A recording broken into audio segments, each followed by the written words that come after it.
ingredients and catalysts of our own downfall.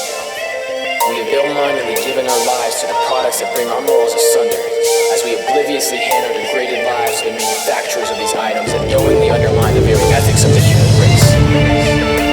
We fuel the fire that is consistently leading us to committing the ultimate taboo. The dreams we once inspired to live become non-existent, as the cycle of life becomes nothing more than day-to-day joy to destroy what once was human. The human life has become worth less than that of man. We've been taught what is equitable, but over time, we've disregarded those doctrines in pursuit of things that were once shunned.